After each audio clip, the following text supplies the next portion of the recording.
Right, so in this video we are going to be talking about semicolons. Okay, now believe it or not, semicolons are actually pretty easy to use, and there are two ways that I'm going to show you today on how to use them in your writing. Okay, so the first way that is to separate two independent but closely related clauses, and then the second way is to separate items in a list that require a bit more detail. Okay, so I'm going to go through a couple of examples for each so that you can see how it's done. Okay, so let's have a look at this first example. Now in this first example, I've actually got a conjunction in here. I've got a coordinating conjunction, I've got and. Okay, and what I'm going to do is I'm going to use my semicolon to separate these two clauses and remove that coordinating conjunction. Okay, so I start with, I woke up extremely early and I had to leave at 7 a.m. Now what I've done in my second example here is I have actually removed that coordinating conjunction, and all I'm going to do is replace it with a semicolon. Okay, so that leaves me with, I woke up extremely early, I had to leave at 7 a.m. So these two clauses, I woke up extremely early and I had to leave at 7 a.m, are both independent clauses. They make sense on their own and they're closely related, so they're about the same subject. Okay, so let's have a look at my next example.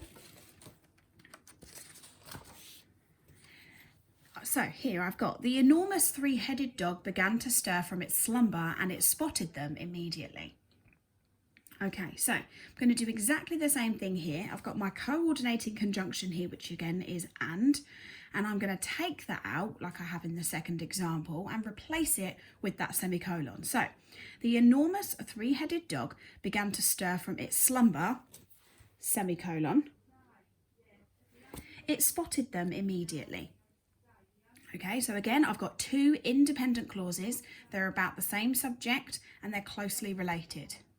Okay, so in a previous video then we also talked about using commas when we use a list. Okay, but the problem is that sometimes when we're listing things, listing pieces of information, we want to give a little bit of extra detail about each of those things, and that is where semicolons come in. Okay, so in the next example here I'm going to show you how to use semicolons in a list. Okay, so my sentence is, the band is made up of Sophie the singer, Charlie the guitarist, Morgan the bassist and Jack the drummer. So in this example, the things that I'm listing are the members of the band. So the members of the band are Sophie, Charlie, Morgan and Jack. But I've given a little bit of extra information about each one by telling you what they do in the band. So Sophie is the singer, that's the extra information here. Charlie's the guitarist, Morgan is the bassist and Jack is the drummer. Okay. So here's how I do my punctuation in this example. So the band is made up of Sophie. Now I'm giving you extra information here, so I'm going to put comma, the singer, because this is the extra information about Sophie, and I'm then going to place a semicolon after the singer.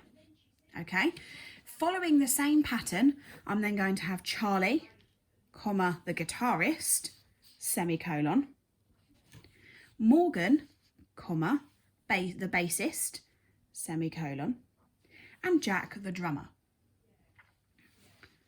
I need another comma there. Okay, now what you might have noticed throughout this video is that in a majority of the cases I haven't used a capital letter after my semicolon. So I haven't used one. The only reason that I've got capital letters here are because they are proper nouns, they are names. Okay, but in this example you will see it does not have a capital letter. And that's because when we use a semicolon, unless it is a proper noun or we are using I, for example, then we don't need to put a capital letter after a semicolon. Okay, so I'm hoping that that demonstration made things a little bit easier for you when using semicolons. Have a go at home if you want to, and I will see you in the next video.